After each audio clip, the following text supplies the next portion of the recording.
آج رمضان المبارک کی 27ویں رات ہے، 1441 ہجری۔ اس وقت میں روزانہ قرآن مجید کی ایک پارے کی منتخب آیات بیان کرتا ہوں، لیکن آج میں نے ارادہ کیا کہ لیلۃ القدر کے حوالے سے کچھ باتیں آج کر لی جائیں تو بہتر ہے۔ قرآن مجید میں اللہ تعالیٰ کا ارشاد ہے، انا انزلناہ فی لیلۃ القدر وما ادراک ما لیلۃ القدر۔ ہم نے اس قرآن کو لیلۃ القدر میں نازل کیا، تمہیں کیا پتا کہ یہ کون سی رات ہے؟ لیلۃ القدر خیر من الف شہر، یہ رات 1000 مہینوں سے بہتر ہے۔ تنزل الملائکۃ والروح فیہا بإذن ربہم من کل امر، فرشتے اور جبریل اس رات میں رب کے حکم سے نازل ہوتے ہیں، من کل امر، ہر طرح کے احکامات لے کر۔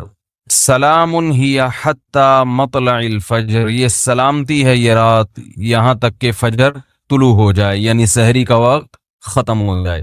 اس بارے میں ایک چیز تو لوگ بہت زیادہ جو پوچھتے ہیں کہ لیلۃ القدر تو ہر ملک میں الگ الگ ہوتی ہے، آج یہاں 27ویں ہے، سعودیہ میں کیا ہے 28ویں۔ تو اس بارے میں خوب سمجھ لیں کہ جتنی عبادتیں شریعت نے ہمیں دی ہیں اور ان کے وقتوں کے جو فضائل بیان کیے ہیں وہ ہر ملک کے اسی حساب سے ہوں گے۔ اللہ نے حکم دیا اقیم الصلاۃ لدلوک الشمس، سورج کے ڈھلکتے ہوئے نماز پڑھو، سورج طلوع ہونے سے پہلے فجر کی نماز۔ تو آپ جہاں نماز پڑھ رہے ہوگے وہاں کا سورج مراد ہوگا یا جاپان کا؟ بولو نا بھائی، کیا ہو گیا بھائی؟ جاپان میں ہو تو جاپان میں سورج طلوع ہو رہا ہے، پاکستان میں ہو تو پاکستان میں۔ ابھی جاپان میں تو پتہ نہیں کیا ٹائم ہو رہا ہوگا۔ تو جیسے نمازوں کے اوقات ہر ملک کے اپنے حساب سے ہوتے ہیں، سعودی عرب میں فجر کا ٹائم جب داخل ہوتا ہے تو ہمارے ہاں فجر گزر چکی ہوتی ہے، مغرب اشراق کا وقت بھی ختم ہو چکا ہوتا ہے۔ تو اب کوئی کہے کہ میں سعودیہ کے حساب سے چلوں گا، تو سعودیہ میں تو بھائی فجر کی نماز جب آپ ہو رہی ہوتی ہے تو یہاں سورج طلوع، بلکہ یہاں جب فجر ہو رہی ہوتی ہے وہ تو پیچھے ہے نا 2 گھنٹے، ہاں یہاں سورج طلوع ہو چکا ہوتا ہے، وہاں عشاء کی نماز ہوتی ہے، وہاں مغرب کی ہوتی ہے اور یہاں عشاء کی ہو رہی ہوتی ہے۔ تو جیسے نمازوں میں ہر ملک کا اپنا ایک طریقہ ہے، اپنے وقت ہیں، تو ایسے ہی جو سال کی تاریخیں ہیں، عید ہے، بقرعید ہے، یوم عرفہ ہے، لیلۃ القدر ہے، آخری عشرہ ہے، یہ سب اس ملک کے حساب سے ہوگا۔ جیسے جیسے جس ملک میں عشاء کا وقت داخل ہوا تو اللہ نے جو خاص پیکج رکھا ہوا ہے اپنے بندوں کے لیے، وہ پیکج اس ملک کے لیے اسٹارٹ ہو گیا، ہر نیکی کا ثواب 1000 گنا بڑھا دیا گیا۔ تو لیلۃ القدر رمضان کے آخری عشرے میں، اور رمضان کے آخری عشرے میں طاق راتوں میں امکان زیادہ، اور 27ویں میں اور بھی زیادہ۔ سمجھ رہے بات کو؟ اور آج کون سی رات ہے؟ 27ویں رات ہے۔ تو اس بات کا بہت امکان ہے کہ آج کون سی رات ہو؟ لیلۃ القدر۔ اس رات میں جس ملک میں یہ رات ہوگی وہاں فرشتوں کا نزول ہوگا، اور خاص طور پر جبریل علیہ الصلاۃ والسلام کا نزول۔ جیسے پیغمبروں میں سب سے افضل پیغمبر محمد صلی اللہ علیہ وسلم ہیں، تو فرشتوں میں سب سے افضل فرشتے کون سے ہیں؟ جبریل، جن کو اللہ نے روح الامین قرار دیا، مقدس روح۔ روح کیوں کہا؟ روح اس لیے کہا کہ روح جب ہماری باڈی میں ہوتی ہے تو ہماری باڈی زندہ ہوتی ہے، تو جبریل علیہ الصلاۃ والسلام ہماری روح کے لیے، روح کو طاقت بخشنے کا ذریعہ بنتے ہیں، کیونکہ وہ وحی لے کر آئے، اور وحی سے ہماری روحانی قوت، بولو نا بھائی، بڑھتی ہے۔ روحانی قوت کس سے بڑھتی ہے؟ وحی سے۔ عبادات ہمیں پتہ چلی وحی کے ذریعے، روزے ہمیں پتہ چلے وحی کے ذریعے۔ یہ آسمان سے کون سارے پیغام زمین پر نبی کے پاس لے کر آیا؟ جبریل علیہ السلام۔ جبریل نے نبی کو بتایا کہ شہر رمضان الذی انزل فیہ القرآن، اللہ کا کلام جبریل نے لیا، اور جبریل علیہ السلام نے ہمارے نبی صلی اللہ علیہ وسلم کے دل پہ یہ کلام نازل کیا۔ تو ہمیں جو پتہ چلا کہ رمضان میں روزے رکھنے ہیں، یہ ہمیں نبی سے پتہ چلا، اور نبی کو کس سے پتہ چلا؟ جبریل علیہ السلام سے۔ نماز کا ہمیں پتہ چلا نبی سے، اور نبی کو کہاں سے؟ کیا ہو گیا بھائی پرابلم؟ تو نبی کو کہاں سے پتا چلا؟ جبریل علیہ السلام سے۔ تو ہر جتنی بھی وحی آ رہی ہے نا وہ ساری ڈائریکٹ کہاں سے ہے؟ جبریل کے ذریعے۔ تو ان کے ذریعے ہماری روح کو کیا مل رہی ہے؟ تقویت، طاقت مل رہی ہے روح کو۔ تو وہ کیونکہ یہ رات روحانی ترقی کا ذریعہ ہے، تو اللہ نے اس رات میں جبریل علیہ السلام کو زمین پہ اتارا تاکہ جس فرشتے کی مناسبت ہے نا اس رات سے، وہ فرشتے اس زمین پر نازل ہوں۔ تو اب مسئلہ یہ ہے کہ آج انسان جسم کی تو بڑی محنت کر رہا ہے، روح کو پروٹوکول دینے کے لیے تیار۔ بھائی دیکھو ایک بات بتا دوں، جملہ ادھورا چھوڑوں گا اس کو کمپلیٹ کرنا پڑے گا، اچھا لگے یا برا لگے، میرا اصول ہی یہی ہے۔ تو میں بول رکوں تو ایک دم آگے کمپلیٹ کر دیں جملہ، مجھے ایک اندازہ تو ہو نا کہ دماغ حاضر بھی ہے، سن رہے ہیں، ٹھیک ہے نا؟ تو ہر ایک کا خپل طریقہ ہوتا ہے نا بیان کا، ہمارا یہی طریقہ ہے بیان کا۔ جملہ مکمل چھوڑوں، آپ نے کمپلیٹ کرنا ہے اس کو، مجھے احساس رہتا ہے کہ ماشاءاللہ غور سے سن رہے ہیں۔ تو یہ اللہ نے ہمیں راتیں کیوں دی؟ اللہ نے ہمیں رمضان کیوں دیا؟ تراویح کیوں دی؟ تہجد کیوں دی؟ غیر مسلموں کے پاس یہ چیزیں ہیں؟ نہیں ہیں۔ وہ صبح اٹھیں گے، جاگنگ کریں گے، روح کے لیے، باڈی کے لیے۔ یہ بڑے ہالی ووڈ اور بالی ووڈ کے ایکٹروں کا بڑا سننے میں آتا ہے کہ باڈی کی فٹنس کا، فزیکل فٹنس کا بڑا خیال کرتے ہیں، صبح اٹھتے ہیں، جاگنگ کرتے ہیں۔ ہم پوستیوں کی طرح، معذرت کے ساتھ، ہماری قوم صبح اٹھتے ہی نہیں ہے۔ یہ جو ریز آ رہی ہیں نا، ریز، ہماری آواز ان ریز کی پشت پہ سوار ہو کر دنیا تک پہنچ رہی ہے۔ اچھا تو چارجنگ ختم ہو گئی تھی کیا؟ تو میں یہ عرض کر رہا تھا کہ فنکار، اداکار لوگ اپنی فٹنس کا بہت زیادہ خیال کرتے ہیں۔ آج کل ہر آدمی اگر کرتا ہے تو اپنی باڈی کی فٹنس کا تو خیال کرتا ہے۔ صبح اٹھ کے جاگنگ کریں گے، ڈائٹنگ، یہ نہیں کہ پراٹھے کھا رہے ہیں آلو کے، تمیز سے کھائیں گے، 1 گلاس دودھ، پھر 2 انڈے ہاف بوائل، ٹھیک ہے نا، پروٹین لینے ہیں، پھر جو ہوتے ہیں نا ڈائٹ جن لوگوں کی۔ تو باڈی کی محنت تو آج کی جا رہی ہے، روح کو طاقت دینے کی کوشش نہیں کی جا رہی۔ حالانکہ انسان روح اور جسم دونوں کا مجموعہ ہے۔ بھائی ایک دفعہ اس کو لگا دیں، یہ جو بار بار آپ اٹھ رہے بیٹھ رہے ہیں نا، میرا بڑا دماغ خراب ہو رہا ہے اس سے، یا تو اس کو بند کر دیں، کوئی ضروری نہیں ہے، ریکارڈ کر لیں ویسے ہی، اس سے جو ہے نا بہت زیادہ ڈسٹربنس ہوتی ہے۔ ہو گیا تو ٹھیک ہے، نہیں تو وہ دوسرا کیمرہ لا کے ریکارڈ کر دیں، اس کو بند کر دیں۔ تو کیا کہہ رہا تھا میں؟ سیٹنگ، اپنی سیٹنگ اب ادھر سے سیٹ کریں اس کو، وہاں سے تو ہو گئی، اب ادھر سے بھی پانا لا کے نا میری اپنی سیٹنگ کو بھی سیٹ کر۔ کیا کہہ رہا تھا میں؟ تو روح جو ہے نا، دیکھو انسان جو ہے نا، انسان کو جانوروں پر قیاس نہیں کیا جا سکتا۔ اچھا جانور کسے کہتے ہیں؟ جو صحت مند ہو۔ اچھی بکری تو دودھ زیادہ دیتی ہو، اچھی بھینس دودھ زیادہ دیتی ہو، اچھی گائے دودھ زیادہ دیتی ہو، اچھا بیل زیادہ ہل چلا لیتا ہو، ایسا ہی ہے نا، اچھا گدھا ویٹ زیادہ اٹھا لیتا ہو۔ تو اچھا انسان جو ویٹ زیادہ اٹھا لیتا ہو، تو اس میں اور گدھے میں کوئی فرق ہوا؟ پھر بھائی آج اچھا انسان اسے کہنے ہوئے اتنا ویٹ اٹھایا، بول تو اٹھا سکتے؟ وہ کہہ رہا نہیں بھائی ہم تو نہیں اٹھا سکتے۔ بھائی آپ بہت اچھے، میں کیا ہوں؟ میں گندا ہو گیا، یہی مطلب ہوا نا۔ تو انسان کو اگر صرف جسمانی اور مادی اعتبار سے فضیلت دی جائے تو پھر انسان کی کوئی فضیلت نہیں ہے، کیونکہ مادی اعتبار سے انسان سے زیادہ صحت مند بہت سے جانور ہوتے ہیں۔ چیتے کی سپیڈ زیادہ ہے یا آپ کی؟ تو بھاگنے میں چیتا اچھا ہے یا آپ؟ چیتا اچھا ہے۔ جبڑا جو پھاڑنے کی طاقت ہے وہ شیر کی اچھی ہے یا آپ کی؟ شیر کی اچھی ہے۔ تو پکڑ کے اعتبار سے آپ سے اچھا کون ہے؟ شیر ہے۔ قرآن کے الفاظ دیکھو، کلا انا خلقناہم مما یعلمون، اللہ فرماتے ہیں ہرگز یہ انسان اپنے آپ کو فضیلت والا نہ سمجھے، اس لیے کہ ہم نے اس انسان کو جس چیز سے پیدا کیا ہم جانتے ہیں، پانی کے غلیظ قطرے سے بنایا، تو یہ کوئی قابل فضیلت چیز نہیں ہے۔ تمہارا تو میٹیریل ہی گندا ہے جس سے تمہیں بنایا گیا، گندا میٹیریل، پیٹ میں ہر وقت گند، اور مرنے کے بعد بھی گند۔ ایک پتلی سی لیئر چڑھا دی اللہ تعالیٰ نے، ایک اسکن کی، کھال کی، جس سے انسان کی گندگی چھپ جاتی ہے۔ بنایا کس سے؟ غلیظ ناپاک پانی، جو باڈی سے نکل جائے تو غسل فرض ہو جاتا ہے، کپڑوں پہ لگ جائے تو دھوئے بغیر نماز نہیں ہوتی، اتنا گندا۔ اور جب ماں کے رحم میں وہ بننا شروع ہوتا ہے تو اتنا بدبودار گوشت کہ اگر وہ دنیا میں آ جائے تو لوگ ناک دبا کے بھاگ جائیں وہاں سے، اتنا گندا۔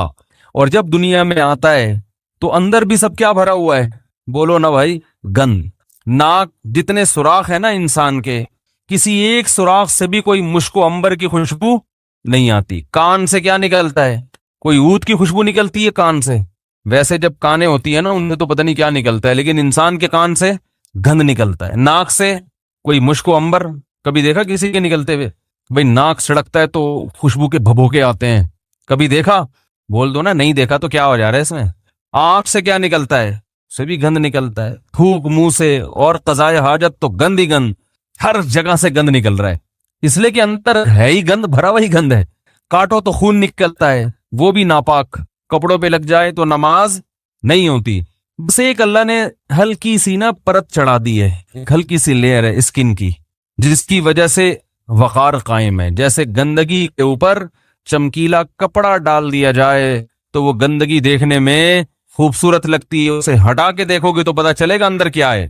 اور فیوچر انسان کا یعنی پاسٹ کیسا ہے؟ پانی کا غلیظ قطرہ۔ پریزنٹ جو اس کی ابھی موجودہ حالت ہے اس میں بھی گند ہی بھرا ہوا ہے۔ ذرا سی ہوا خارج ہو جائے نا تو مجلس میں لوگ بھاگ جاتے ہیں۔ اور فیوچر کیا ہے؟ جیسے ہی سانس بند ہوگی فوراً لاش سڑنا اور گلنا شروع۔ یہ چودھری صاحب ہیں، یہ وڈیرے صاحب ہیں، یہ چیف ہیں، یہ جناب پرنسپل صاحب ہیں، یہ ہیڈ ماسٹر ہیں، جو بھی ہو بھائی آپ، جیسے ہی روح نکلی گند ڈھیر، میت جو ہے نا ایک دم سڑنا شروع ہو جاتی، آنکھیں ابلنا شروع ہو جائیں گی، ہاتھ خود بخود کرنا شروع۔ اتنی بدبو لاش کبھی دیکھی ہے؟ کس قدر بدبو ہوتی ہے اگر کوئی پرانی لاش پڑ گئی ہو۔ اس لیے حکم ہے اس کو مٹی میں جا کے دباؤ۔ کیڑے کھانے، آنکھوں میں کیڑے، کان میں کیڑے، ناک میں کیڑے گھس رہے ہوتے ہیں کھانے کے لیے۔ یہ بڑے بڑے حسین اور جمیل لوگوں کا یہ حال ہوتا ہے۔ تو اللہ فرماتے ہیں کہ انسان تجھے جو میں نے فضیلت دی ہے وہ فزیکل فٹنس کی وجہ سے نہیں دی ہے، اس وجہ سے نہیں دی ہے کہ تیرے پاس وسائل بہت ہیں، وسائل کی وجہ سے بھی نہیں کہ تو بڑا پیسے والا ہے۔ انسان کو اللہ نے فضیلت دی ہے روحانی زندگی کی وجہ سے۔ جس کی روح اچھی ہوگی جسم سے نکلنے والے اعمال اچھے ہوں گے، روح گندی ہوگی جسم سے نکلنے والے اعمال گندے ہوں گے۔ کہتے ہیں نا موسیقی روح کی غذا ہے، گندے لوگوں کی روح کی غذا ہے، اچھے لوگوں کی روح کی غذا قرآن کی تلاوت اور ذکر اللہ ہے۔ ہمارے حضرت جب ذکر کیا کرتے تھے نا عجیب کیفیت ہو جاتی تھی۔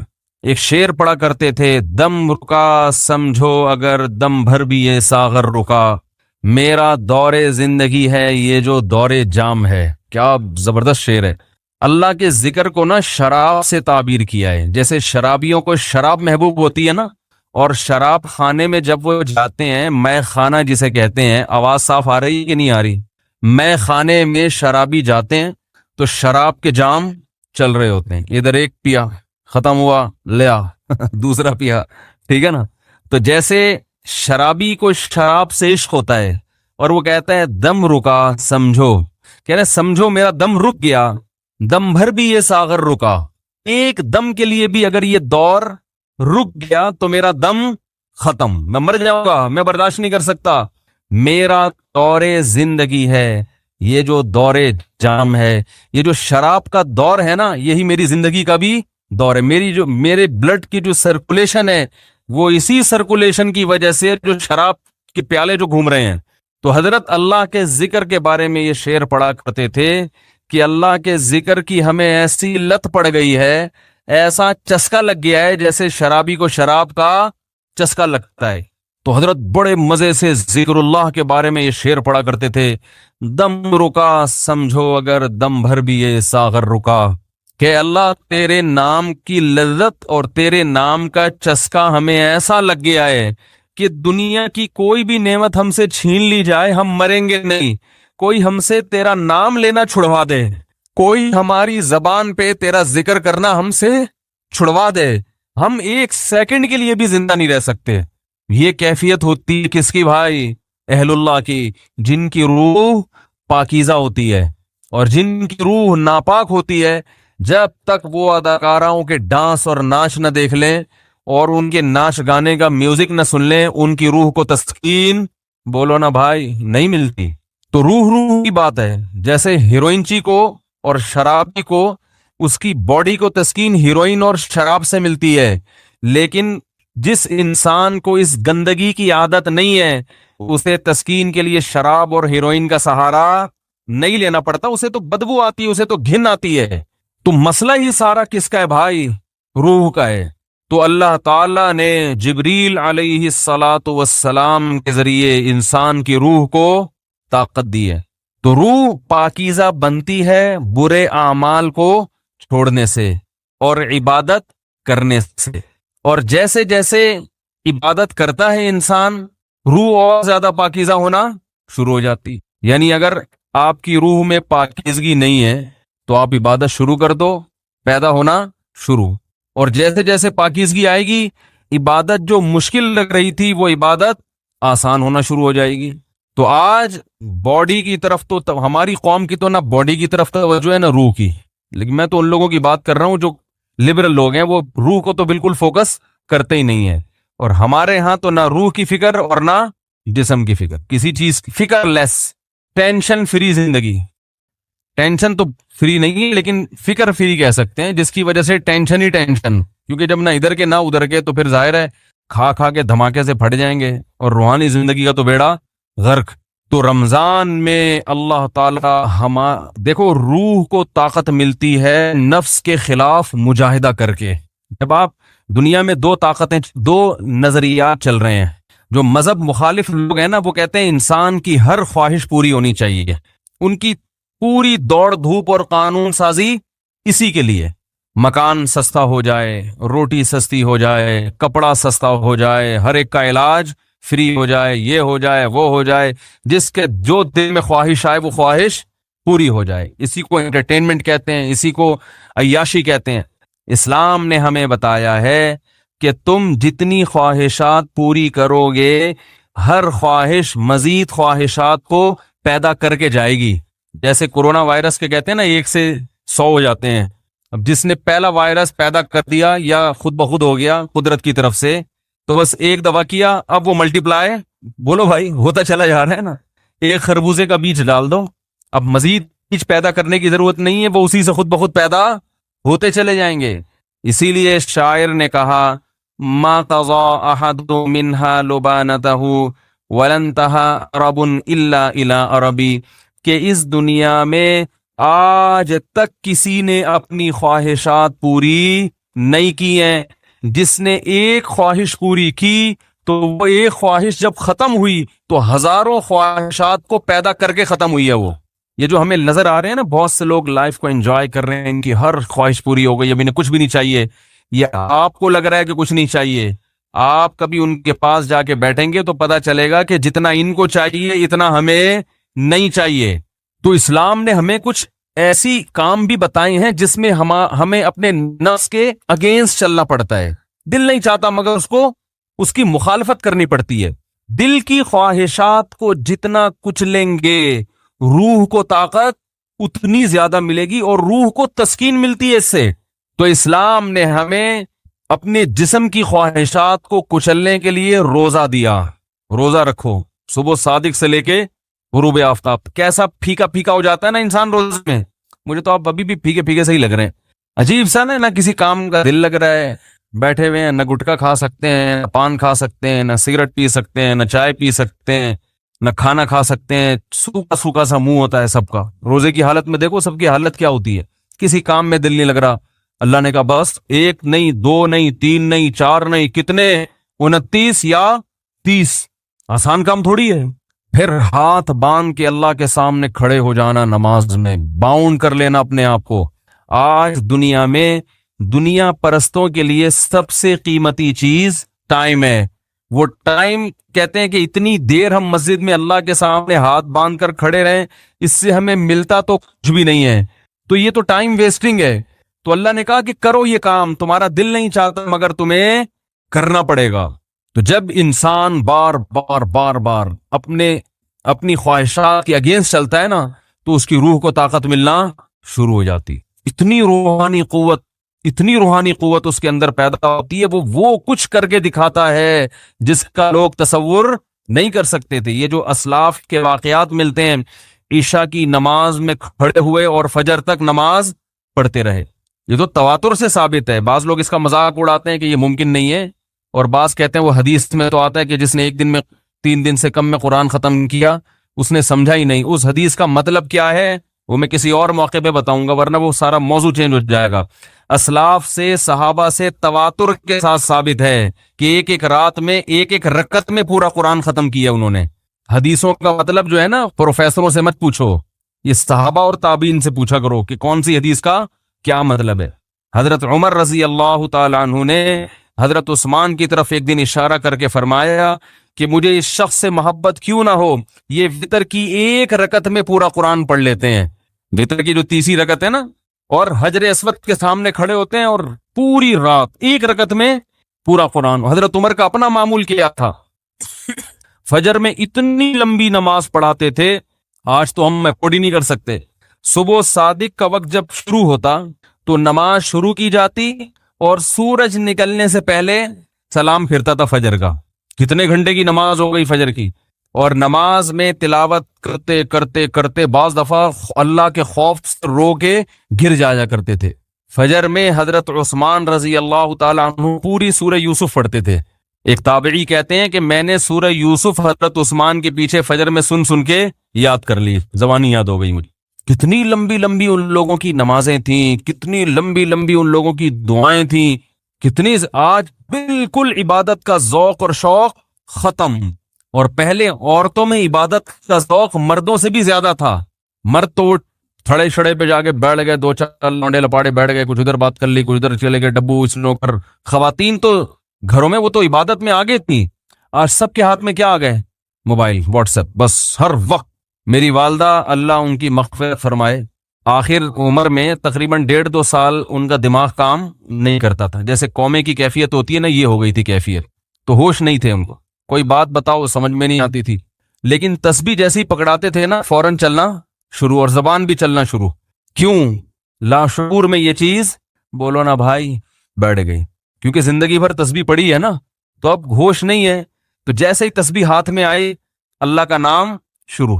میرے بڑے بھائی جب سورہ یاسین کی تلاوت کرتے ان کے سامنے، تو سورہ یاسین کا تلاوت کے جو کوئی لفظ چھوٹ جاتا نا تو وہ ان کی زبان سے نکل جاتا تھا، جیسے آخری لفظ آ رہا ہے نا مبین، تو وہ رک گیا تو وہ ان کی زبان سے نکل، ایک لاشعور میں۔ سورہ یاسین بہت پڑھی ہے انہوں نے، تو میں نئی نسل کو دیکھ کے یہ پیشگوئی کر سکتا ہوں کہ جب ہمارا بڑھاپا ہو، اللہ ہم سب کو بچائے، تو پتہ نہیں ہمارا حال کیا ہوگا۔ ہوش میں نہیں ہوں گے، کوئی تسبیح لا کے پکڑائے گا تو ایسے لگے گا جیسے یہ پتھر ہے، جیسے ہی موبائل لا کے پکڑائیں گے نا ٹھک ٹھک چلنا، فوراً سب سے پہلے لاک کھلے گا اس کا۔ حقیقت بتا رہا ہوں میں، کیونکہ لاشعور میں یہ چیز بیٹھ گئی ہے۔ موبائل ہے، فیس بک، واٹس ایپ، یوٹیوب، ایک دم چلنا شروع، ٹک ٹک ٹک، میسج بازیاں، اور بھائی کیا کر رہی ہو، دوپٹہ کہاں سے خریدا، خواتین کی نا چاہے قومے میں ہو یا کچھ بھی ہو، اللہ بچائے سب کو قومے میں جانے سے۔ جو کام زندگی بھر کیا ہوتا ہے، جب انسان ہوش میں نہیں ہوتا تو وہی کام اس کے سامنے آنا شروع ہو جاتا ہے۔ علماء نے بیان کیا کہ کئی دنیا میں حافظ ایسے ہیں کہ مرتے ہوئے ان سے کہا جا رہا تھا کہ کلمہ پڑھو تو گانا گانا شروع کر دیا انہوں نے۔ حافظ قرآن تھے مگر قرآن کی تلاوت نہیں کرتے، گانوں اور فلموں کو فوکس کیا ہوا تھا۔ موت کے وقت کلمہ نہیں نکل رہا زبان سے، گانے گا رہے ہیں، انہیں بتایا جا رہا ہے کہ پڑھو کلمہ، نہیں گانا گا رہے ہیں۔ تو اللہ کے عذاب سے بچنا چاہیے بھائی، کچھ عادی بنائیں۔ ہم یہ نہیں کہہ رہے کہ ہمارے اسلاف جیسے پوری پوری رات عبادتیں کیا کرتے تھے ایسے ہی کریں، کچھ تو عادی بنائیں اپنے آپ کو اللہ کے سامنے رونے ہونے کا، کچھ تو اللہ کا نام لینے کا اپنے زبان کو عادی بنائیں۔ جو تبلیغ والے تسبیحات بیان کرتے ہیں جو صحیح احادیث سے ثابت ہے کہ 100 مرتبہ صبح لا الہ الا اللہ وحدہ لا شریک لہ لہ الملک ولہ الحمد وہو علی کل شیء قدیر، اور بعض روایت میں یحیی و یمیت وہو حی لا یموت۔ یہ حدیث میں تبلیغ والے تو تیسرا کلمہ بتاتے ہیں، یہ کلمات حدیث میں آتے ہیں۔ آپ صلی اللہ علیہ وسلم نے ارشاد فرمایا جس نے 100 دفعہ یہ کلمہ پڑھا اس سے زیادہ نیکیاں پورے دن میں کوئی شخص نہیں کما سکتا سوائے اس کے جو اس سے بھی زیادہ مرتبہ پڑھے۔ تو ذکر سے محبت پیدا کریں. آج ذکر کی لذت نہیں ہے, بس ہے وہیں بیٹھ کے وہ ٹی وی بھی دیکھ رہے ہیں, فلم بھی دیکھ رہے ہیں, اور تسبیح چل رہی. کیسے پیارے کلمات ہیں, کیسا مزہ آتا ہے ان کلمات پڑھنے میں. لا الہ الا اللہ, کوئی عبادت کے لائق نہیں سوائے اللہ کے. کتنا اللہ تعالیٰ خوش ہوتا ہے کہ جب ساری دنیا مجھے بھول گئی ہے, ہر وقت دولت کی باتیں, پیسے کی باتیں, مکان کی باتیں, پلاٹ کی باتیں, اس سے اتنے پیسے لینے, اس کو اتنے پیسے دینے, وہ کاروبار بند ہو گیا, اس کو کھولنا ہے, یہ کرنا ہے, وہ کرنا ہے, ہر وقت 24 گھنٹے. جس نے پیدا کیا, جس کے پاس لوٹ کر جانا ہے, سب چیزیں چھوڑنی ہے یہاں پہ, یہ بیوی بچے بھی چھوڑنے ہیں, یہی قبر میں اتاریں گے. جو آج کہہ رہے ہیں نا وہ رہ نہیں سکتے آپ کے بغیر, اور یہی اتار کے آئیں گے قبر میں. اور اگر کورونا سے مر گئے نا, اللہ بچائے, تو قبر میں بھی نہیں جائیں گے, بولیں گے یہ تو مر گیا, ہمیں نہ مار دے کہیں. دور دور سے دیکھ نہیں رہے کیسے جنازے ہو رہے ہیں. یہ تو انسان کی محبت ہے, یہ تو اوقات ہے انسان کی. تو جس کے پاس لوٹ کر جانا ہے اور جس نے بنایا ہے, هو اعلم بكم اذ انتم اجنة في بطون امهاتكم, اللہ فرماتے ہیں جب تم ماں کے پیٹ میں تیار ہو رہے تھے نا, وہ رب تمہیں اس وقت سے جانتا ہے. اس وقت تو والدین بھی انسان کو نہیں جانتے. کتنا قریبی تعلق, ہر ایک کا تذکرہ زبان سے کرے گا, نہیں کرے گا جو سب سے زیادہ قریب ہے اس کا تذکرہ نہیں کرے گا. اور اگر اللہ کا ذکر کرے گا بھی تو کسی نے کوئی وظیفہ بتایا ہوگا جن بھگانے کے لیے, دکان کھلوانے کے لیے, کاروبار کھلوانے کے لیے, بچی کی شادی نہیں ہو رہی, اپنی نہیں ہو رہی ہے تو پچھتا رہا ہے, اس کو بھگانے کے لیے, ہو گئی ہے تو بچے نہیں پیدا ہو رہے, ہو گئے تو وہ چترول لگا رہے ہیں ان کو سیدھا کرنے کے لیے, اللہ کو خوش کرنے کے لیے, اللہ کی محبت میں اللہ کا نام لذت سے لینے کے لیے, کہ مجھے بس اس سے محبت ہے, اس کا نام لینے میں مجھے مزہ آتا ہے. اس نیت سے ذکر کرنے والے مارکیٹ میں بہت شارٹ ملیں گے آپ کو, بہت کم لوگ ملیں گے. کوئی بیٹھا ہو نا صبح اللہ اللہ کر رہا ہو, کیوں کر رہے ہو, وہ جی فلاں پیر صاحب نے بتایا تھا, وہ فلاں پیر صاحب نے کہا تھا یہ کرو گے تو یہ والا کام ہو جائے گا. او بھائی, اللہ نے پیدا کیا ہے, جیسے دنیا کا تذکرہ کرتے ہو بغیر ضرورت کے کرتے ہو نا. خواتین جب آپس میں ملتی ہیں دوسرے کا لباس دیکھتی ہیں, بہن کہاں سے خریدا, کتنے کا خریدا, ضرورت ہوتی ہے, حالانکہ جیب میں ایک پیسہ بھی نہیں ہوتا خریدنے کا. لیکن محبت جس چیز سے ہوتی ہے اس کا تذکرہ کرنے میں انسان کو, بولو نا بھائی, مزہ آتا ہے. مرد جب آپس میں بیٹھتے ہیں تنخواہ پوچھ رہے ہوتے ہیں, کیسا چل رہا ہے بزنس, کیا ہو رہا ہے, کتنا پروفٹ ہوا. جس چیز سے محبت ہے انسان کو اس کا نام لینے میں مزہ آتا ہے. یہ مزہ اللہ کا نام لینے میں بھی پیدا کر لیا جائے اپنے دل میں, تو وہی کیفیت ہوگی کہ دم رکا سمجھو اگر دم بھر بھی یہ ساغر رکا. میرا دور زندگی ہے یہ جو دور جام ہے. حضرت فرمایا کرتے تھے, ہمارے حضرت جب بیان کرتے نا اور اللہ کی محبت میں کبھی کوئی شعر سنا دیا تو پورا موضوع ان کا چینج ہو جاتا تھا. جیسے میں شادیوں پہ آتا ہوں نا اگر, تو پورا موضوع میرا کیا ہو جاتا ہے, ارے جہنم کی بات چل رہی ہو, وہاں کی ہولناکیاں چل رہی ہوں, سانپ بچھو, اور کسی نے شادی کی بات کر لی تو ہمارا پورا ٹاپک چینج ہو جاتا ہے نا. تو ہمارے حضرت کا جب بیان ہوتا تھا کہیں سے اللہ کی محبت کا کوئی تذکرہ آ گیا, اللہ کی نعمتوں کا, پورا بیان چینج. اور پھر حضرت فرماتے تھے کہ کچھ نہ, پھر یہ شعر پڑھتے تھے, کچھ نہ رستے کا پتہ ہم کو نہ منزل کی خبر, کچھ نہ رستے کا پتہ ہم کو نہ منزل کی خبر, جا رہے ہیں جس طرف ہم کو لیے جاتا ہے دل. یعنی ہمیں نہیں پتا اب ہم نے کہاں جانا ہے, اب تو ہمیں دل لے کے جدھر جا رہے ہیں ہم وہاں چل رہے ہیں, دل گھسیٹ رہے ہیں. تو اللہ کی محبت میں یہ حال کہ اب دل جہاں لے کے جائے گا وہاں, تو دل تو یہی کہہ رہا تھا بس اللہ کا تذکرہ کرو بیٹھ کے. تو اسی طرح یاد رکھیں, یہ جو اہل اللہ جو دعا مانگتے ہیں یہ دنیا داروں کی عادت ہوتی ہے. دعا مانگ رہے ہیں قبول نہیں ہو رہی, ہم تو کام ہی نہیں بن رہا, 20 سال سے شادی کر رہے ہیں شادی نہیں ہو رہی, 20 سال سے کاروبار کی دعا مانگ رہے ہیں, کاروبار نہیں مل رہا, 25 سال سے یہ دعا مانگ رہے ہیں, یہ نہیں ہو رہی. یہ دنیا داروں کی عادت ہے. اہل اللہ کہتے ہیں دعا مانگنے کی توفیق مل رہی ہے, بس اس سے بڑی کوئی نعمت نہیں ہے, کچھ نہ ملے ہمیں. حضرت عمر رضی اللہ تعالیٰ عنہ کا قول ہے نا کہ مجھے اس سے غرض نہیں ہے کہ میری دعائیں قبول ہو رہی ہیں کہ نہیں ہو رہی, مجھے اس کی فکر ہوتی ہے کہ دعا مانگنے کی توفیق مل رہی ہے کہ نہیں مل رہی. اگر اللہ اپنے سامنے ہاتھ اٹھا کر دعا مانگنے کی توفیق دے رہا ہے, اتنی بڑی نعمت ہے کہ اس نعمت کے بعد مزید ہمیں کچھ نہیں چاہیے. بھائی اللہ توفیق دے, میرے سامنے ہاتھ اٹھا کے مانگو, تو یہ ہر ایک کو تھوڑی ملتی ہے توفیق. آج دنیا میں دعائیں مانگنے والے سب سے کم ہیں, سب سے کم. ایک تو مانگتے نہیں, اوپر سے مانگتے ہیں تو ایسے بد دلی کے ساتھ کہ وہ دل ہی نہیں لگ رہا ہوتا ان کا. اور پھر 2-4 دفعہ مانگے, بولے قبول, جا کے دیکھیں قبول ہوئی ہے کہ نہیں ہوئی ہے. رزق مانگے کہ اللہ مجھے اس کی حلال کشاد عطا فرما, اس کے بعد بٹوے نکال کے چیک کر رہے ہوں گے, یار کچھ بھی نہیں آئے, ویسے کہ ویسے ہی ہیں. کاروبار لاک ڈاؤن کی وجہ سے ٹھپ ہوا ہوا ہے, بزنس کا بیڑا غرق ہوا ہوا ہے. تو بھائی جو اہل اللہ ہیں وہ کہتے ہیں دیکھو جتنا تعلق دعا کے وقت انسان کا اللہ کے ساتھ ہوتا ہے نا, اتنا کسی اور چیز میں نہیں ہوتا. براہ راست اللہ سے اپنی زبان میں مانگ رہا ہے. بھائی ذکر میں تو کم از کم اتنا ہوتا ہے کہ ترجمہ نہیں آتا تو پتہ ہی نہیں ہوتا کیا پڑھ رہا ہوں میں, لیکن جب دعا مانگ رہا ہوتا ہے تو براہ راست اللہ سے تعلق, یہ تو بہت گہرا تعلق ہے. تو دعاؤں میں جان ختم, دعاؤں میں لذت, بولو نا بھائی, ختم. جب اللہ سے تعلق ہی کمزور پڑتا چلا جائے گا تو بھائی پھر جو اللہ کو خوش کرنے کے لیے جو اعمال اللہ نے بتائیں وہ کہاں سے پورے ہوں گے, وہ تو ہو ہی نہیں سکتے پورے. تو اس لیے ذکر اللہ کو ہلکا نہیں سمجھنا چاہیے. میں وہ ترجمہ بتا رہا تھا کہ چوتھے کلمے کا لا الہ الا اللہ, کوئی عبادت کے لائق نہیں سوائے اس اللہ کے. لہ الملک, اسی کے لیے بادشاہی ہے. ولہ الحمد, تعریف صرف اسی کے لیے.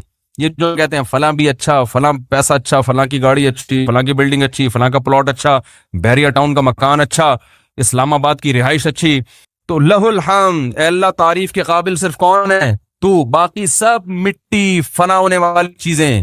تو بھائی بحریہ ٹاؤن کا جو مالک ہے کل وہ بھی قبر میں اترے گا. ہم اور آپ کس کھیت مولی ہیں؟ 2-4 بنگلے بن گئے بحریہ ٹاؤن میں, 8-10 پلاٹ ہو گئے, وہ آدمی تمیز سے بات کرنا ہی چھوڑ دیتا ہے. بات بات میں بتا رہا ہوں, بحریہ ٹاؤن میں رشتہ لینے بھیجے گا, بحریہ ٹاؤن میں پلاٹ, تو رشتہ لینے بھیجنے کی پھر ضرورت نیٹ پہ ڈال دے, ٹھیک ہے نا, ایسا ہی ہے نا. رشتے خود آئیں گے, دھکے دے دے کے آئیں گے, ہٹو بھائی. آپ کے لیے وہ جو لوگ مجھے کہہ رہے ہوتے رشتہ تلاش کر رہے ہیں مل نہیں رہا, میں کہہ رہا ہوں تمہاری جیب میں کچھ ہے ہی نہیں تو رشتہ کہاں ملے گا. کہہ رہے ہیں استخارہ بھی نکال لیا پھر بھی نہیں مل رہا. استخارہ نہیں نکالو, پیسے نکال لو, پیسے نکالو گے تو رشتہ ملے گا. اور اگر پیسے نہیں ہیں تو پیغام بھیجو, صبر کرو, اگر کوئی قبول کرے ٹھیک ہے, نہیں کرے تو صبر کرو. دنیا مسافر خانہ ہے بھائی, 4 شادیاں کرنی ہے, لیکن جو جس چیز کی چاہت ہے ضروری تھوڑی کہ وہ پوری بھی ہو جائیں. کوشش کرنے کا میں مشورہ دیتا ہوں. شادی ہو بھی جائے گی اس کی کوئی گارنٹی نہیں ہے, اور ہو کے نبھا بھی پائیں گے اس کی بھی کوئی گارنٹی نہیں ہے. اب لیلۃ القدر میں شادی پھر شروع ہو گئی, تو مسائل یہی چل رہے ہیں نا.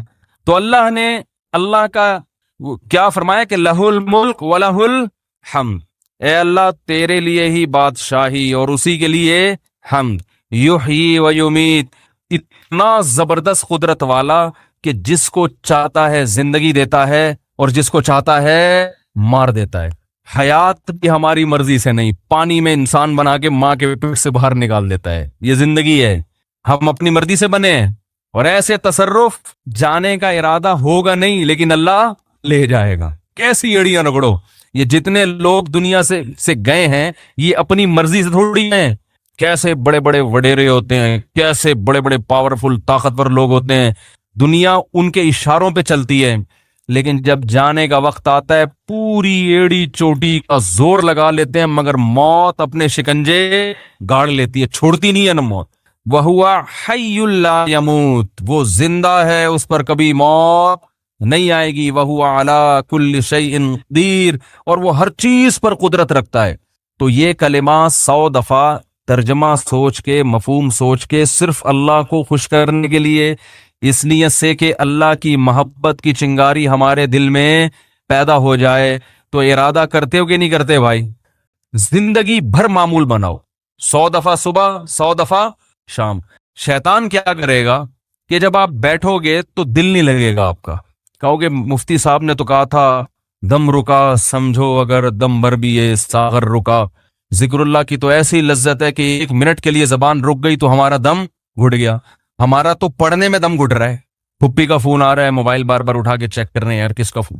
آج کل ذکر کر رہے ہوتے ہیں نا, دیکھو تراویح میں ہر 2 رکعت کے بعد بعض لوگ چیک کر رہے ہوتے ہیں, کچھ آیت تو نہیں ہے, خالہ کا فون ہے, پھپھی کا فون ہے, فلانے کا ہے, کیا ہے وہ سب. تو وہ تو اتنی ٹینشن ہے آج کل ذکر کرنا.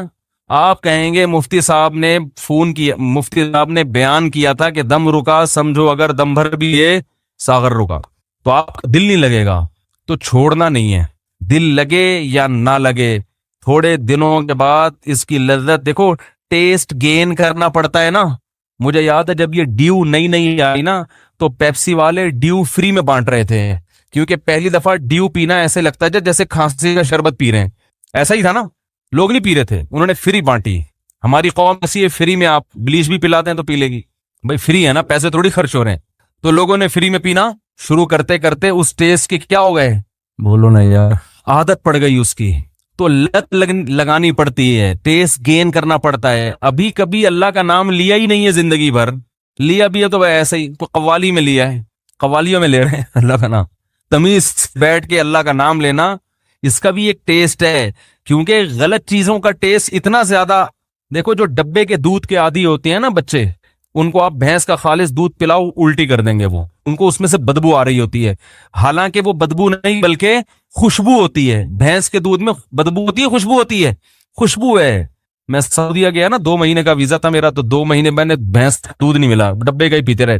حالانکہ وہ بھی یہی ہوتا ہے، لیکن ایک پروسیس سے گزر کے پتہ نہیں اس میں وہ ذائقہ ہی نہیں تھا. جب میں یہاں آیا کچن میں جاتے ہی میں نے جیسے ہی دودھ کی دیگچی کا ڈھکن ہٹایا ہے، جو خوشبو کے جھونکے آئے ہیں، میں نے کہا یار کیسا پیارا دودھ ہمیں اللہ نے دیا ہے. فوراً گلاس بھر کے پیا، اتنا ذائقے والا دودھ ہے یہ. تو جو ڈبے کے دودھ کا عادی ہو اسے بھینس کا دودھ پہلے 1 چمچ پلاؤ، دیکھو الٹی تو نہیں کر رہا، پھر 2 چمچ، آہستہ آہستہ آہستہ آہستہ پھر اسے ایسا چسکا لگے گا کہ ڈبے کا اس کو اچھا نہیں لگے گا. جس بچے کو دیسی گھی کھانے کی عادت نہیں ہے تو اسے آہستہ آہستہ دیسی گھی چٹانا پڑتا ہے. تھوڑے دنوں میں دیسی گھی کی لذت سے مانوس ہو جائے گا، پھر اسے یہ دوسرا گھی اچھا نہیں لگے گا. عرب زیتون اتنا کھاتے ہیں، انہیں زیتون نہ ملے تو مر جائیں. ہمارے یہاں زیتون کسی کو کھلاؤ وہ کہتے ہیں یہ کیا کڑوا. تو ایسے ہی یاد رکھو، انسان اپنی زبان کا ذائقہ خراب کر دیتا ہے. تو اللہ کا ذکر کرتے کرتے کرتے کرتے کیا ہوگا، ٹیسٹ گین ہو جائے گا. آپ کو پتہ ہے جو اذان سننے کے عادی ہیں ان کو یورپ میں، امریکہ میں بڑی ٹینشن ہوتی ہے کہ بہت دنوں سے اذان کی آواز نہیں سنی، کیونکہ ان کے کان اس ٹیسٹ کے عادی ہو چکے ہوتے ہیں. فضاؤں میں اللہ کا نام گونجتا ہوا سنائی نہیں دے رہا. جب فجر کے وقت خاموشی ہوتی ہے نا، کیسے مختلف مسجدوں سے اللہ کا نام فضاؤں میں گونجنا شروع، ادھر سے آواز آتی اللہ اکبر اللہ اکبر، ادھر سے آواز آتی اللہ اکبر اللہ اکبر، ادھر سے آواز آتی ہے. ہم اس ٹیسٹ کے عادی ہو چکے ہیں. ہمیں یہ آواز اگر نہ آئے تو ہماری طبیعت میں بے سکونی ہوتی ہے. ہمارے کزن ایک امریکہ میں ویڈیو کال پہ بات کر رہا تھا ان سے اسکائپ پہ، تو میرا گھر تو مسجد کے بالکل اوپر ہے، اذان کی آواز بہت تیز آتی ہے الحمدللہ. تو میں جب بات کر رہا تھا، بات کرتے کرتے عشاء کی اذان ہو گئی، تو وہ اذان کی آواز ان کو آئی، کہہ رہے آج میں نے 10 سال کے بعد براہ راست اذان کی آواز سنی ہے. ان کو سکون مل رہا تھا.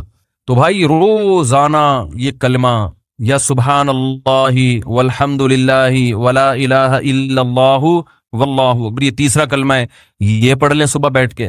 نبی صلی اللہ علیہ وسلم نے فرمایا یہ تیسرا کلمہ جسے کہا جاتا ہے نا، یہ اللہ کو اتنا محبوب ہے کہ سورج جن چیزوں پہ طلوع ہوتا ہے نا، ساری کائنات پہ ہی طلوع ہوتا ہے نا، تو ان سب سے زیادہ محبوب اللہ کو یہ کلمات ہے. سبحان اللہ، اللہ ہر عیب سے پاک ہے.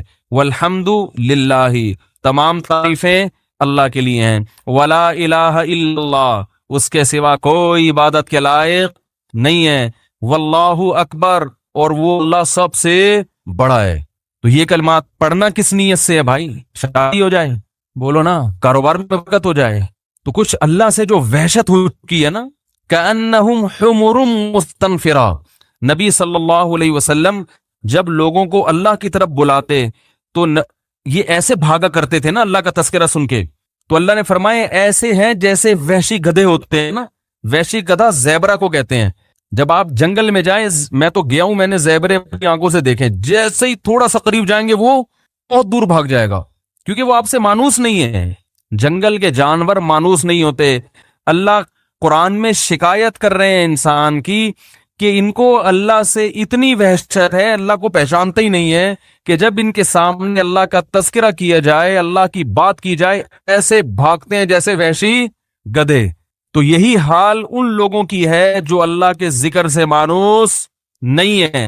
علماء یہ کہتے ہیں کہ اللہ کے ساتھ نا جذباتی محبت کی ضرورت ہے. دیکھو محبت کی دو قسمیں ہیں, ایک عقلی اور ایک طبعی. دونوں میں کیا فرق ہے یہ میں بتاتا ہوں. ایک محبت ہوتی ہے عقلی.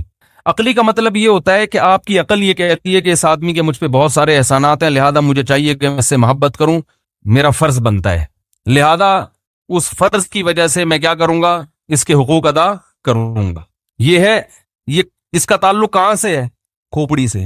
ٹھیک ہے, اس میں یہ ہو کہ آپ چونکہ اس کے حقوق سوچتے ہو تو پھر آپ سوچ سوچ کے اس کے حق ادا کرتے ہو. دل تو نہیں چاہ رہا ہوتا لیکن آپ حق ادا کر رہے ہوتے ہو. یہ سوچ جیسے کوئی ٹیچر ہے, آپ کو پڑھایا انہوں نے زندگی بھر, کہیں آپ کو ملے تو اچھے تو نہیں لگ رہے, نہ شکل سے اچھے لگ رہے ہیں نہ باتوں سے اچھے لگ رہے ہیں, کام بھی زیادہ لیتے ہیں, لیکن یار چلو میرے ٹیچر ہیں. اسلام میں ٹیچروں کا بڑا احترام ہے, ہمارا کلچر بھی کہتا ہے کہ ٹیچرز کا خیال کرنا چاہیے, تو چلیں ان کو میں کچھ گفٹ ہی دے دوں. دل تو نہیں چاہ رہا لیکن چلو یار ٹیچر کو بھی کی خدمت کرنی چاہیے.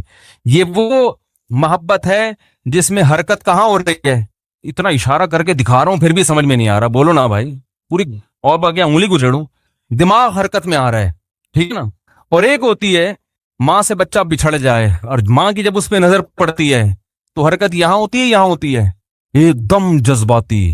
حالانکہ ماں کا بچے پر احسان ہے یا بچے کا ماں پہ احسان ہے؟ اس بچے نے تو بچے تو ماں کو ٹینشن نہیں دے رہے ہوتے ہیں, ادھر پوٹی کر دی, ادھر پیشاب کر دیا, ادھر بلا وجہ ٹیں ٹیں کرنا شروع. ہمارے یہاں تو اللہ کا شکر ہے بچے ہیں, اللہ سب گھروں کو بچوں سے آباد کرے, فیملی پلاننگ کی لعنت سے اللہ بچائے, گھروں کی رونق ہی ختم کر دی. تو بچے جہاں ہنستے ہیں وہاں روتے بھی ہیں, اور بچوں نے ٹائم مینجمنٹ کا کوئی کورس نہیں کیا, بہت اخپل طریقے سے ہنسیں گے, اخپل طریقے سے روئیں گے. ہنستے بھی ایسے ہیں کہ نان اسٹاپ, کسی کی پرواہ نہیں کرتے, تبھی ان کی کھلکھلاہٹ اچھی بھی بہت لگتی ہے. ہنستے ہیں نا فل اسپیڈ کے ساتھ, بچوں کی ہنسی دیکھ کر کتنا اچھا لگتا ہے. تو روتے بھی اسی طرح ہیں, وہ نہیں دیکھ رہے ہوتے ابا سو رہے ہیں, کوئی نماز پڑھ رہا ہے, کوئی تراویح پڑھ رہا ہے, بٹ ٹیں ٹیں ٹیں ٹیں شروع. تو یہ تو ماں کا احسان ہے, اس کی ٹیں ٹیں کو برداشت کرتی ہے, اس کے قضائے, اس کی گندگیاں صاف کرتی ہے, اس کو ٹائم پہ کھلاتی ہے, نہیں کھاتا گھسیڑتی ہے اس کے منہ میں نوالے بنا بنا کے, وہ پھر بھی ضد کر رہا ہوتا ہے, چیزیں اتار اتار کے پھینک رہا ہوتا ہے. لیکن اب عقل یہ کہتی ہے کہ بچے کو ماں سے نہیں بلکہ ماں کو بچے سے محبت ہونی چاہیے. یہی کہتی ہے نا عقل, ماں کو بچے سے ہو تو سمجھ میں آ رہی ہے, بچے کو کیوں ہو رہی ہے ماں سے؟ تو یہ عقل سے نہیں ہے, یہ طبعی ہے, یہ نیچرل ہے. اس کا عقل سے تعلق, اگر عقل سے بیٹھ کے سوچو گے تو ماں کہے گی کیوں کروں, اس نے مجھے کیا دیا ہے, اس نے مجھ پر کون سا احسان کیا ہے, کھاتا بھی مجھ سے, پٹتا بھی ہے صبح شام, وہ پھر بھی نہیں مانتا. لیکن والدین جو اولاد سے محبت کرتے ہیں وہ عقل کی وجہ سے نہیں, کس کی وجہ سے؟ دل کے جذبات, اس پہ کنٹرول نہیں ہے.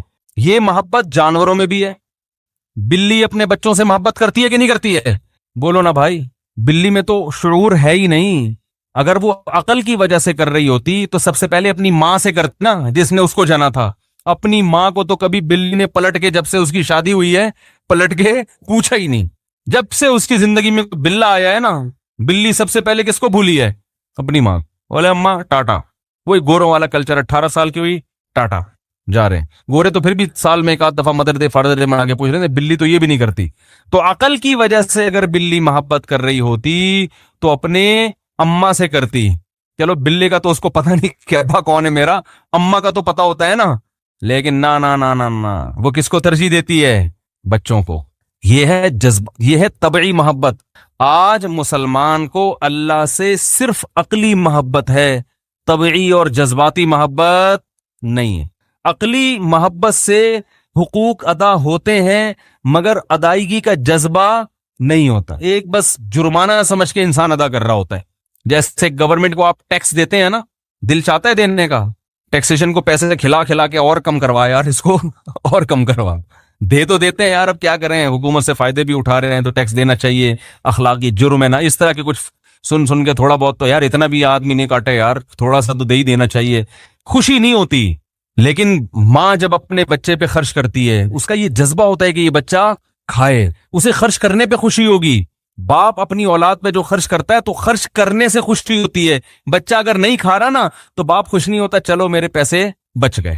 ایسا ہوتا ہے بھائی, ابا نے آٹا منگوایا ہوٹل سے, پراٹھا منگوایا, بچے سے کہا کھاؤ, بچہ کہہ رہا میں نہیں کھا رہا, ابا کہہ کہ چلو پراٹھے کے پیسے بچ گئے. اگر ایسا خیال آ رہا ہے نا تو یہ یا تو ابا نہیں ہے ٹھیک ہے، یا تو یہ کیا ابا نہیں ہے، یا یہ اتنا وقت کنجوس ہے کہ ایکسٹرا آرڈینری کوئی اللہ نے ایک مخلوق پیدا کر دی ہے. ورنہ باپ جب بچہ کھاتا ہے تو پیٹ کس کا بھرتا ہے؟ باپ کا بھرتا ہے. یہ ہے طبعی محبت، جذباتی محبت. ہم اللہ کے بارے میں سنتے ہیں، عقلی محبت تو پیدا ہو جاتی ہے. عقل کہتی ہے بھائی اللہ کی ماننی چاہیے، نماز پڑھنی چاہیے، اللہ کا ذکر کرنا چاہیے. جذباتی پیدا نہیں ہوتی. جذباتی محبت پیدا کرنے کے لیے کثرت سے اللہ کا نام لینا پڑتا ہے، کثرت سے. صوفیہ کرام نا ایک ذکر بتاتے ہیں، میں نہیں سب کو مشورہ دے رہا کہ وہ کریں، قرآن و سنت سے کوئی ثبوت نہیں ہے، صرف علاج کے لیے. وہ یہ ہم جب حضرت سے بیعت ہوئے نا تو حضرت ایک ذکر بتایا کرتے تھے، لا الہ الا اللہ. ایسے فرمایا لا الہ میں ایسے گردن کو یوں لے کے جانا ہے. آپ نہ شروع کر دیں، پتہ چلا سارے کل بیٹھے ہاں وہ ایک ڈرامہ ہو رہا ہے. میں بتا رہا ہوں کہ جذباتی محبت پیدا کرنے کے لیے نا صوفیہ کرام کے پاس کچھ ٹوٹکے بھی ہوتے ہیں. لا الہ میں گردن یوں لے کر گئے، اس میں تصور کیا کہ لا کا مطلب نہیں، الہ کا مطلب معبود، کوئی معبود نہیں ہے. تو یہ دل میں تصور کیا جاتا ہے کہ دل سے سب کچھ نکل رہا ہے، اور پھر الا اللہ کا نا گردن سے ایسے چوٹ ماری جاتی ہے دل کے اوپر. الا اللہ صرف کون ہے؟ اللہ. لا الہ الا اللہ. لا الہ میں گاڑی، بنگلہ، بحریہ ٹاؤن کے بنگلے اور پلاٹ سارے آپ نے دل سے کیا کرنے ہیں؟ جس چیز میں دل اٹکا ہوا ہے نا، دکان میری، مکان میرا، پراپرٹی میری. اور بچوں کے لیے بھی کچھ ضرور زیادہ بعض لوگ جذباتی ہو جاتے ہیں. بھائی بچوں کی تربیت کی فکر کرو، فیوچر بنانے کی فکر کرو، بن جائیں ٹھیک ہے، نہیں بنے تو بھی ٹھیک ہے، ٹھیلا لگا لیں گے، ٹماٹر بیچ لیں گے. کوئی اتنی بڑی ٹینشن لینے کی ضرورت؟ میرے بچے کے نمبر کم آ گئے، میرا بچہ میڈیکل کالج میں ایڈمیشن لے سکتا، مجھ سے آ کے کہتے ہیں ہائے ہائے اب کیا ہوگا؟ میں کہتا ہوں کچھ بھی نہیں ہوگا، ٹماٹر بیچے گا، آلو بیچے گا. کیا مطلب ہم کیا ٹماٹر بکوائیں گے اپنے بچے کو؟ تو بھائی یہ جو ٹماٹر بیچنے والے یہ انسان نہیں ہے. اور بھائی مر جائیں گے تو سب ٹماٹر والے بھی کی وہی خبر ہوگی جو ایک بریگیڈیئر کرنل کی ہوگی. بچے کو اچھا بنانے کی کوشش کرو، ٹینشن تو بول لو نا، اچھے سے اچھا بنانے کی کوشش کرو اپنے بچوں کو، ٹینشن مت لو. بن گیا ٹھیک ہے، نہیں بننا جنت میں چلا جائے، بس اس کی ٹینشن ہونی، انسان کا بچہ بن جائے. تو جنت میں جانے کے لیے اللہ نے اتنا آسان اصول رکھا کہ انسان کا بچہ بنا دو، چلا جائے گا. وہ انسان کا بچہ ٹماٹر والا بھی ہو سکتا ہے، رکشے والا بھی ہو سکتا ہے، وہ کوئی سیاستدان بھی ہو سکتا ہے. اور انسان کا بچہ نہیں بنا تو بھائی کچھ بھی بن جائے گا.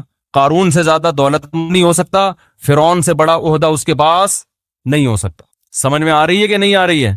تو انسان بنانے پر زیادہ فوکس کرو، اور اس میں بھی شریعت نے کہا اعتدال سے انسان بنانے کی بھی کوشش کرو. ضروری نہیں کہ انسان کا بچہ بھی بنے. ہم نے بڑے بڑے علماء کو دیکھا ہے بہت محنت کی بچوں پہ، بچے بگڑ گئے. نوح علیہ السلام سے زیادہ تبلیغ کس کی مؤثر ہوگی؟ 1000 سال تبلیغ کی مگر اپنے بچے پہ اثر نہیں ہوا. سامنے طوفان ہے اور کہہ رہے ہیں کہ آ جا، نہیں، اور وہی ان کے سامنے ڈوب کے ہلاک ہوا ہے. تو اس سے ان سب واقعات سے پتہ چلتا ہے کہ تربیت کی کوشش کرنی ہے، ٹینشن لینے کا. یہ جملہ یاد رکھ لیں، ٹینشن لینے کا نہیں ہے. بڑا اچھا جو یہ آدھی ٹینشن اسی سے ختم ہو جائے گی. بیوی جب کہہ رہی ہو نا یہ بچہ سدھر نہیں رہا، انسان کا کیا ہے، جیسے خواتین کر رہی ہوتی ہیں، میں تو سر پھاڑ دوں گی اپنا، اس کا بھی سر پھوڑ دوں گی، اپنا بھی پھوڑ دوں گی، ایسے کہہ رہی ہوتی ہیں. بیگم وہ لو ٹینشن لینے کا نہیں، زیادہ چرسی بن جائے گا نا، اللہ نہ کرے کوئی بن جائے. ایک مثال ہے وہ، بھائی کیا ہو جائے گا؟ ہم کوشش کر رہے ہیں کہ انسان کا بچہ بنے. بچے کو آرام سے سمجھاؤ، بٹھاؤ، پیار محبت دو، اچھا ماحول تبلیغ میں بھیجو اس کو، ٹھیک ہے نا، اچھا ماحول دینے کی کوشش کرو. آگے ٹھیک ہے نہیں آیا، اے اللہ ہمارے بس میں جو تھا ہم نے کر لیا ہے، اب خود بھی تو اس کی ہے نا. اللہ نے جنت جہنم بھی تو رکھی ہے، کیونکہ خود اگر ماں باپ کو اتنا کنٹرول ہوتا تو پھر جنت میں کیوں جاتا؟ وہ تو ماں باپ کہتے اللہ ہم نے اس کو زبردستی جنتی بنایا تھا. تو بچے کی اپنی بھی تو سوچ ہوتی ہے نا کہ وہ خود بھی تو، اس کے پاس 2 راستے ہوتے ہیں، ایک اس کے والدین اچھا راستہ بتا رہے ہیں اور ایک دوست احباب برا. تو اس کی بھی تو آزمائش ہے. کوئی آزمائش میں پورا اترتا ہے، ماں باپ کے کہنے پہ جنت میں چلا جاتا ہے. کوئی ماں باپ کی نہیں سنتا اور کہاں چلا جاتا ہے؟ جہنم میں. قرآن نے بیان کیا والذی قال لوالدیہ اف لکما اتعداننی ان اخرج وقد خلت القرون من قبلی. قرآن نے بیان کیا ایسی بدبخت اولادیں بھی ہیں کہ والدین مسلمان ہیں، سمجھا رہے ہیں کہ ہمارے تجھ پر احسانات ہیں، مان لے، سیدھے راستے پہ آ جا.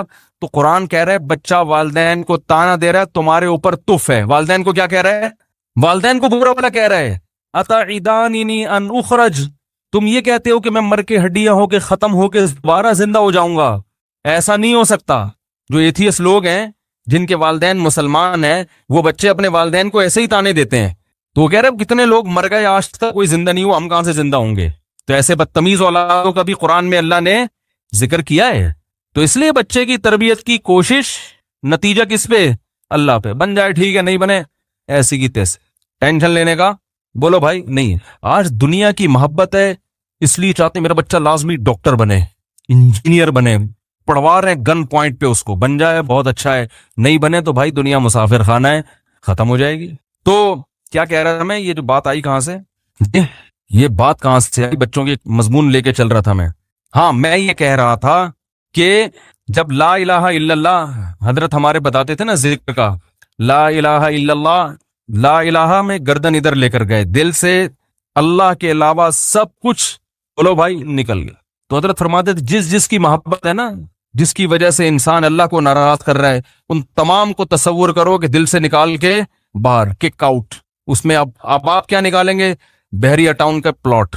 لا الہ، معبود سے یہاں آپ مراد لے لیں محبوب۔ سب سے زیادہ محبت کس سے کی جاتی ہے؟ معبود سے نا۔ تو ایک تو حقیقی معبود ہے، وہ تو اللہ ہی ہے، لیکن آج بہت سارے مجازی معبود بھی ہیں۔ قرآن کہہ رہے لوگوں نے خواہشات کو بھی خدا بنایا ہوا ہے۔ افرأیت من اتخذ الہہ ہواہ، اللہ فرماتے ہیں بہت سے لوگ ایسے ہیں جن کا معبود ان کی خواہشات ہوتی ہیں، جن کا الہ کیا ہوتی ہیں؟ بولو نا، خواہشات۔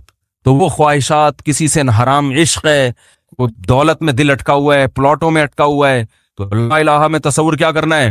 سب نکال کے باہر، اپنی دکان بھی، اپنا مکان بھی، تھوڑی دیر کے لیے تو دل سے نکالو نا، سب نکال کے کیا ہے؟ باہر۔ باپ کو اشکال ہو گیا جب سبھی باہر نکال دیا تو دکان تو گئی، بول لو نا یار، کون بیٹھے گا پھر صبح دکان پہ؟